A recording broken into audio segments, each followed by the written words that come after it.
In my early childhood, I would spend nearly every day riding my bike. It was a normal summer afternoon when I went out with my friend once when I was 8 years old. We pedaled around the neighborhood, racing each other and stopping for snacks. After a couple of hours, my friend had to go home. I still had some time, so I decided to ride on my own.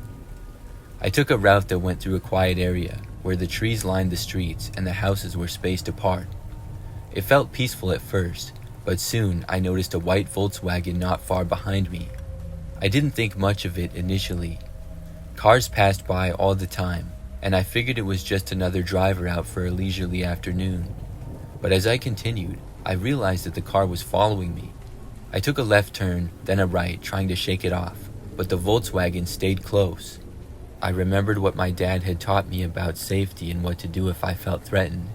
I pushed my bike harder, trying to distance myself from the car. Then it stopped beside me. A man stepped out. He was hairy with a scruffy beard and clothes that looked like they hadn't been washed in days. He smelled really bad, but I remembered that I didn't want to be rude, so I didn't cover my nose. He stood a bit away from me on the curb and crouched down to my level height and asked if I was okay. I nodded, saying I was fine and just biking, keeping my eyes on him, trying to gauge his intentions.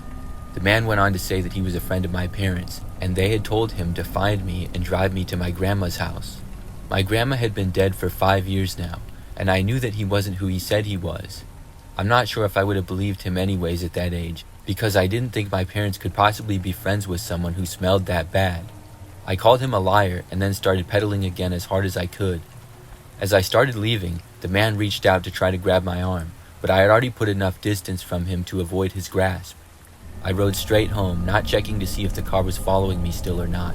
The only thing I could think about was the man and what could have happened if I hadn't escaped. When I finally burst through the front door, my parents were in the living room. I was shaking and crying as I told them everything. My parents called the police, describing the type of car that I had described. Miraculously, on their way to my house, they passed the white car that had been following me and arrested the smelly guy who was driving. Then they arrived at my house, and after my verification that that was the guy that tried to grab me, the police left with the man. I had no idea what ended up happening to him and what his consequence was. I think my parents knew, but since I was pretty young, they told me to not worry about it and that I would be safe. It was scary when it happened, but looking back, it felt good that the guy had ended up being caught.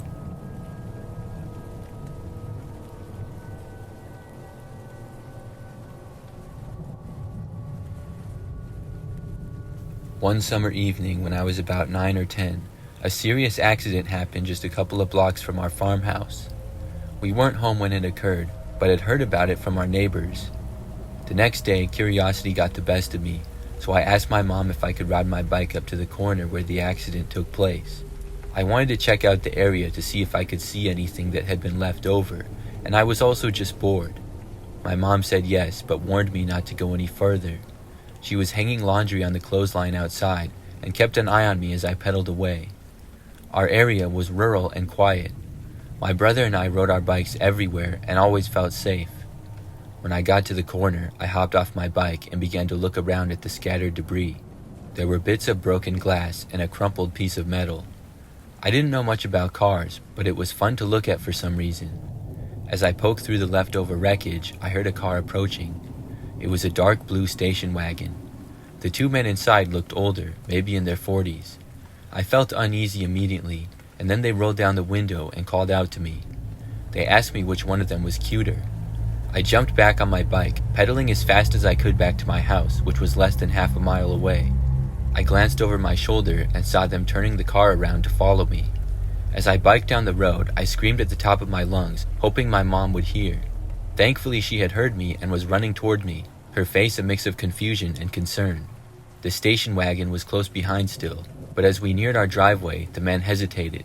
They must have seen my mom coming closer, because they slammed on the brakes and turned their car back down the gravel road, heading away from us. I didn't stop pedaling until I reached my mom. When I explained, she was understandably shaken. She called the police, who came to get information, but there wasn't much they could do. I told them what I remembered about the car and the men's faces, but there wasn't too much to go off of, so I don't think they ever found them. It was scary that something so dangerous could happen so close to my house, where I had always felt very safe.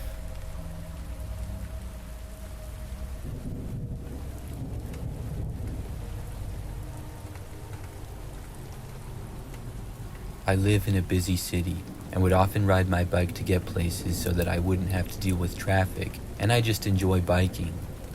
I had a heavy single-speed bike that was perfect for short trips but would always be a workout when going up hills. One evening, I decided to ride to the grocery store. My route took me through a park, one that I had biked through before and knew well. As I pedaled along the dirt path that ran around the perimeter of the park, I found myself struggling up a hill. The weight of the bike felt particularly burdensome, and I could hear the sound of someone jogging behind me. The rhythmic thud of feet hitting the ground was unmistakable, and it grew louder as they gained on me. Feeling embarrassed by my slow pace, I decided to let the jogger pass. I veered to the right, expecting them to zip by, but they didn't. I kept pedaling, trying to speed up, but the sound of their footsteps stayed right behind me. I didn't want to risk looking behind me while biking up the hill, in fear of hitting a rut or rock in the dirt path. I even slowed down a ton, just waiting for them to pass, but they never did. Finally, I pulled off the path and into the grass, ready to turn around and give whoever it was a piece of my mind. But when I turned, I was met with nothing but empty trail. No jogger and no more footsteps, just silence. I looked around, scanning the park for any sign of movement, but there was none. The jogger had vanished. I stood there for a moment, trying to make sense of what had just happened. I was baffled because I was certain I had heard someone right behind me. After a few minutes of standing there, I finally hopped back on my bike and continued to the grocery store.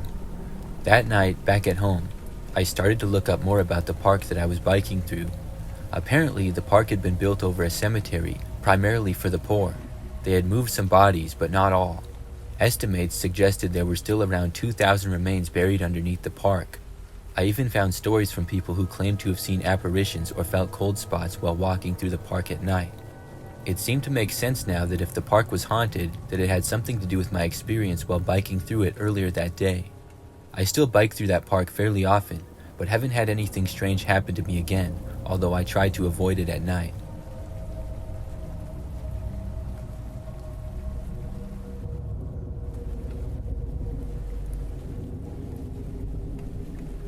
When I was younger, I would go on many cycling trips.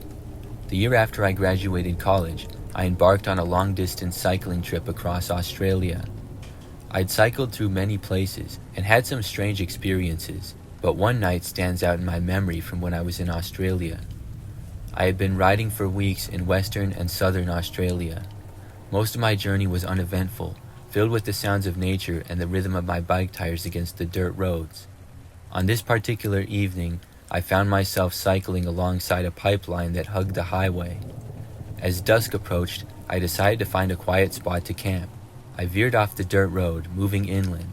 The deeper I went, the more I felt I was leaving civilization behind. I stumbled upon what looked like a small forest, with overgrown ruins peeking through the trees. Stone walls were jutted out from the ground, remnants of houses that had been there long ago. It felt eerie, but also interesting, as if nature had taken the land back from the past. I decided this was a nice spot, so I stopped and set up my tent, ensuring that the area was clear of brush and debris. After a simple pasta dinner, I snuffed out the fire and crawled into my tent. By then, it was around 8 p.m., and darkness had enveloped the forest quickly. I had grown accustomed to camping alone, and nights spent outdoors were nothing new to me. But that night was different. The first thing I noticed was an unsettling silence. Normally, the forest is full of sounds, whether they're comforting or intimidating, but it was dead silent.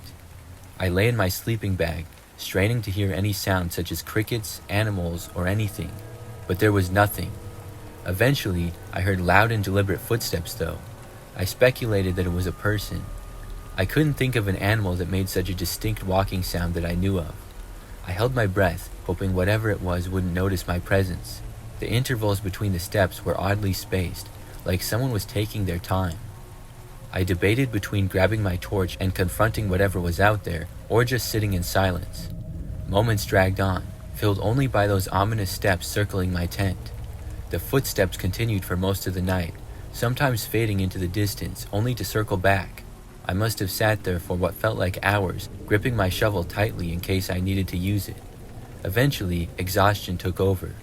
I must have fallen asleep because the next thing I knew, the sun was peeking through the trees, casting light into the tent. Outside, the forest was alive now with sounds I had missed earlier that night, such as birds chirping and leaves rustling in the breeze. I quickly scanned the area for any signs of what happened during the night, but there was nothing.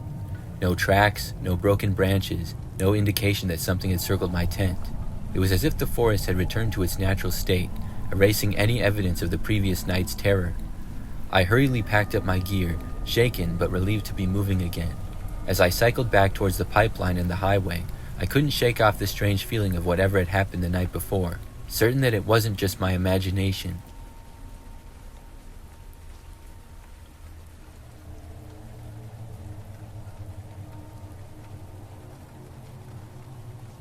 I love riding my bike at night, and would often go for night rides on this trail near my house. I had been on this trail many times, and never saw anything strange until this one night. As I was riding, the beam from my bike light sliced through the shadows, illuminating the narrow path ahead. I was biking fast, and as I rounded a bend, something caught my eye. Off to the right of the path, just beyond the tree line, stood a figure. Since I was going pretty fast, it was only visible in my headlight for a split second, but it was a person, their outline barely visible in the darkness. They seemed to just be standing there, motionless. I flew by and questioned if my eyes were playing tricks on me and if I had really seen someone just standing there in the woods. I was a little bit nervous because the trail I was on was just one big loop, with the entrance and exit being the same path. So on my way back out, I would pass by that spot again. As I finished the loop and got back onto the path where I had seen the figure, I was nervous about seeing it again. I didn't even want to see it, and I kept my eyes on the path right in front of me, not daring to look out into the woods when I approached the spot. But I couldn't avoid seeing it this time. In the middle of the trail stood the same figure. This time I could make out a bit more detail. It looked like a man, though it was hard to tell in the dark. He stood there, legs apart, blocking my path. I slowed down, unsure of what to do, but this was the only way out. I had to pass him. I yelled at him to get out of my way, but there was no response. I pushed down on the pedals, hoping to dart past him somehow, but as I got closer, he suddenly lunged towards me. My heart sank as I realized he was trying to push me off my bike. I swerved to the left, almost hitting the trees on the left side of the path.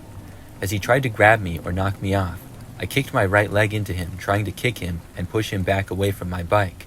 I don't know if it was his shoulder or arm, but part of his body made contact with my upper body as he tried to shove me off the trail and off my bike. I'm not even sure how, maybe just crazy adrenaline, but I had managed to stay upright on my bike through all this and not hit the trees on my left as I squeezed past him. I pedaled hard, pumping my legs as fast as I could all the way back home. That night, I warned the authorities about the guy on the path and hoped that maybe he would still be there when they arrived, but I doubted it. I'm not sure if he was trying to mug me or maybe he wanted to steal my bike, but either way, he was crazy enough to try to attack me on foot while I was biking. I still bike that trail all the time, but I always have a firearm with me now just in case.